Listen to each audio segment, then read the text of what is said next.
Bonjour mes chers élèves, j'espère que vous allez bien. Très bien. Donc aujourd'hui, je vais vous expliquer une nouvelle leçon concerne l'agrandissement et la réduction.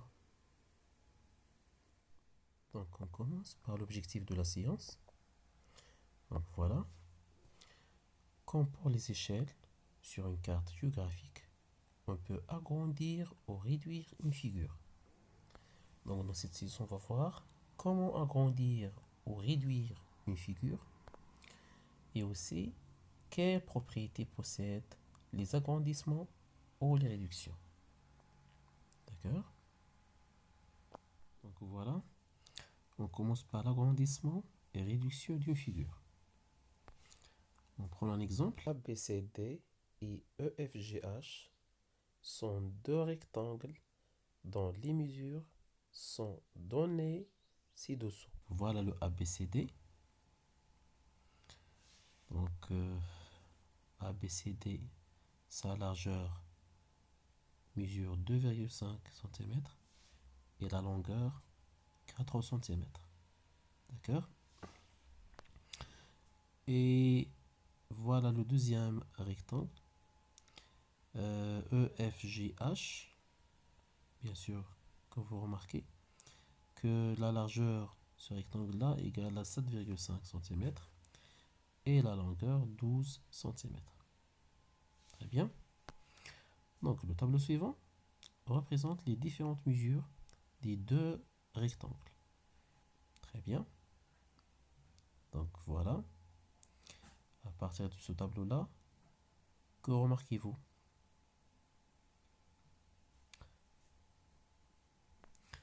Très bien. Donc on remarque que l'on passe des mesures des côtés du rectangle ABCD à celles du rectangle EFGH en multipliant par 3. De même, on passe des mesures des côtés de EFGH à ABCD en multipliant par 1 tiers ou bien en divisant par 3. Donc, pour pouvoir trouver le deuxième rectangle, on a multiplié toutes les dimensions de ABCD par combien? Par 3. Et de même, on a multiplié toutes les dimensions de EFGH par 1 tiers pour on peut trouver le premier rectangle, c'est-à-dire le ABCD. Très bien.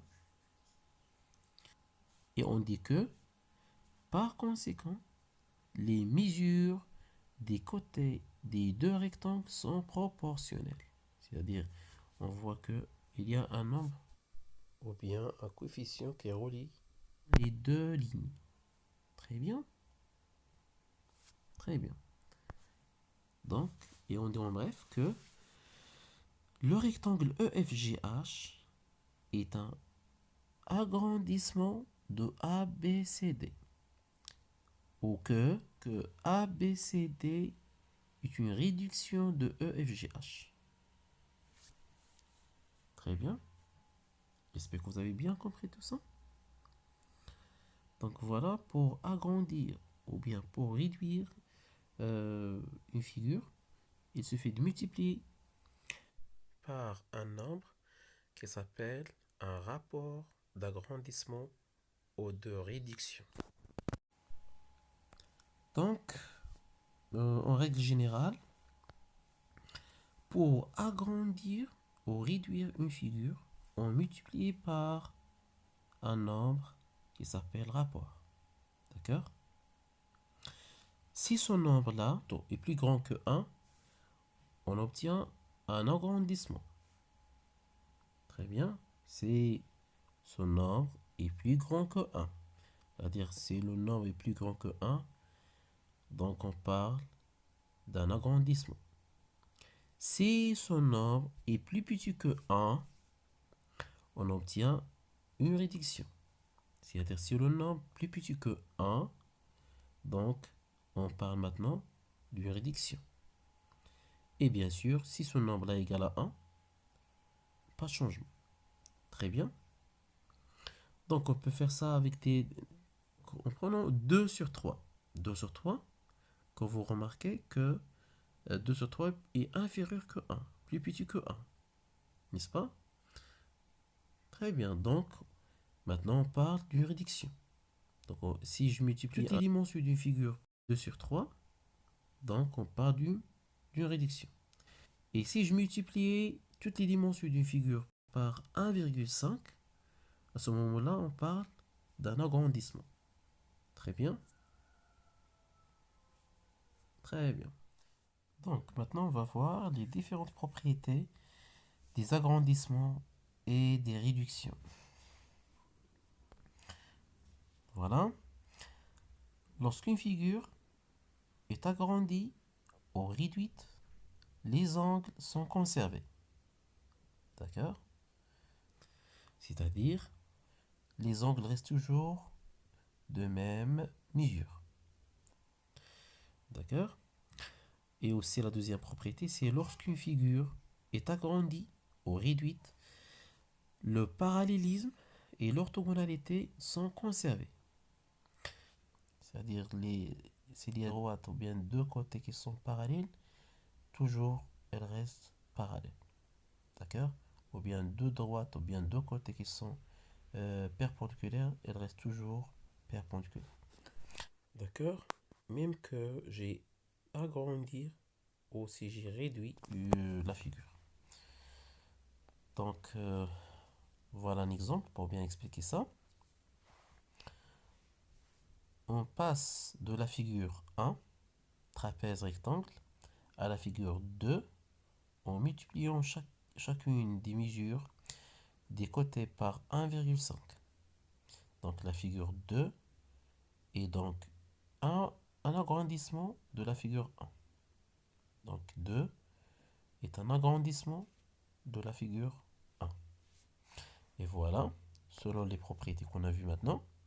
Donc les angles de même couleur sont conservés. Les angles de même couleur sont conservés. C'est-à-dire, les angles, par exemple, jaunes, ils restent toujours de même mesure. Les angles rouges, ils restent toujours de même mesure. Les angles verts, ils restent toujours de même mesure. D'accord? Le parallélisme et l'orthogonalité, c'est-à-dire l'angle rouge, sont aussi conservés. Donc, bien sûr, le parallélisme et l'orthogonalité sont basés toujours sur l'angle droit. Donc, on voit que les deux bases de trapèze, elles restent toujours parallèles. D'accord? Donc, voilà, on dit que les angles sont conservés et aussi l'orthogonalité et le parallélisme aussi sont conservés. Très bien. Donc, voilà les propriétés de l'agrandissement et de réduction. Donc, maintenant, on passe aux exercices d'application, bien sûr, pour bien comprendre la leçon. Donc, voilà l'exercice 1. La question A. Trouve les rapports de réduction ou d'agrandissement qui permet de passer d'une figure à une autre. Donc, voilà les figures. Voilà le A, le carré A et le carré B. Et voilà le carré C. Et enfin, le carré D. Très bien. Donc maintenant, on va chercher le rapport pour passer de carré A au carré B. On voit que les dimensions, ou bien les côtés de carré A, il y a combien de carreaux? 2. Pour B, il y a 4. Donc on a fait quoi pour passer de A à B? Très bien, on a multiplié par 2. D'accord? Donc, maintenant on va chercher le rapport qui nous permet de passer de carré A, de carré plutôt C au carré A. Donc maintenant, On parle de quoi? On parle d'une réduction. On parle d'une réduction. Donc, c'est-à-dire on va multiplier par un nombre plus petit que 1. D'accord?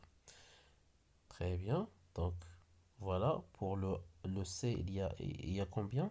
Il y a 6 carreaux dans chaque côté. Et pour A, il y a 2. Donc, on va faire quoi? Très bien. On va multiplier par un tiers. D'accord? On va multiplier par un tiers. Maintenant, on va chercher le rapport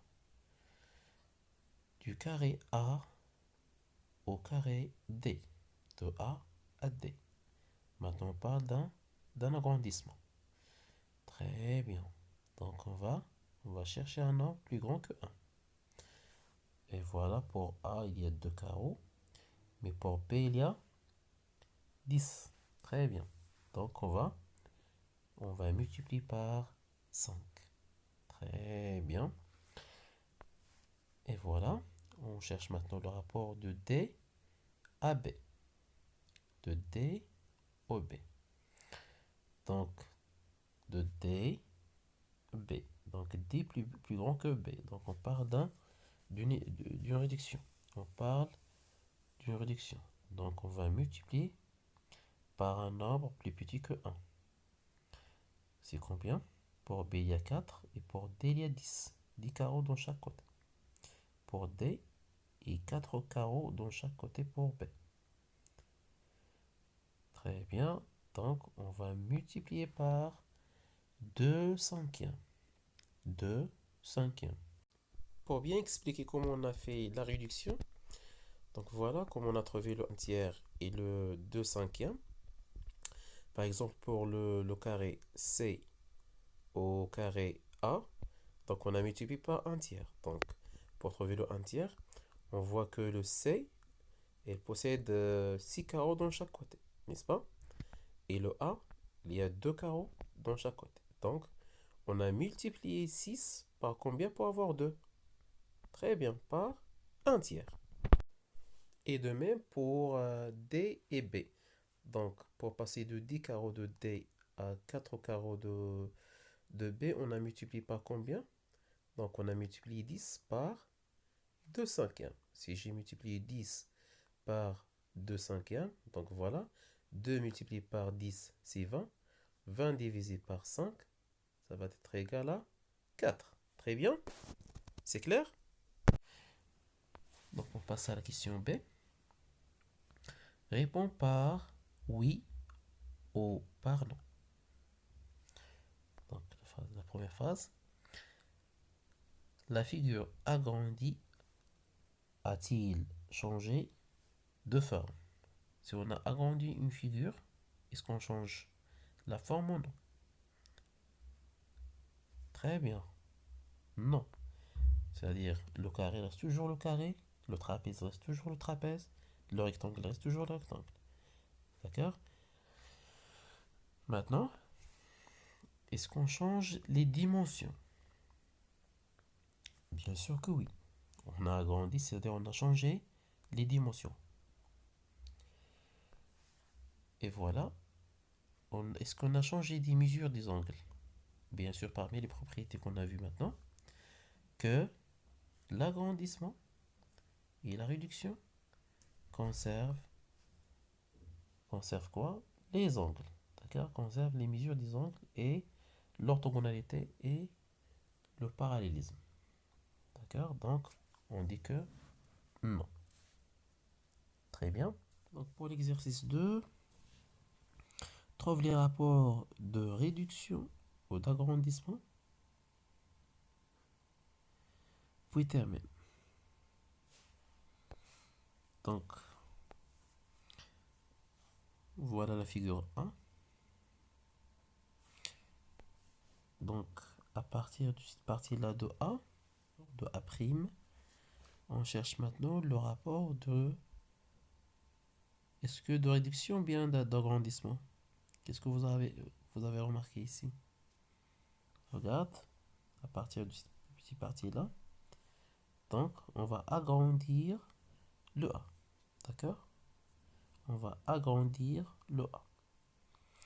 Donc maintenant, on va chercher le rapport d'agrandissement. Donc, on voit ici, il y a combien? Il y a 2 carreaux dans cette partie-là. Maintenant, il devient combien? 4. Donc, on a agrandir par la multiplication par combien? Très bien, l'agrandissement, c'est un nombre plus grand que 1. Donc, on va multiplier ici par 2. D'accord? On va multiplier par 2 pour construire le A'. D'accord? Donc, voilà. Voilà le A'. On a multiplié toutes les dimensions de A par 2 pour construire le A'. Très bien. Donc, voilà la deuxième figure. Donc, pour la deuxième figure B, donc, à partir de cette partie-là de B', donc on a fait quoi? Très bien, on a fait la réduction de B. On a fait la réduction de B pour trouver le B'. Très bien. Quel est le rapport qu'on a utilisé pour construire le B'? Allons-y. Donc voilà, J c'est 1, 2, 3. Et c'est G1. Donc J multiplié par combien? Très bien, J multiplié par 1 tiers. J multiplié par 1 tiers. Et voilà le B'. Très bien. Donc voilà, c'est tout pour cette séance. J'espère que vous avez bien compris la leçon. Et à très bientôt.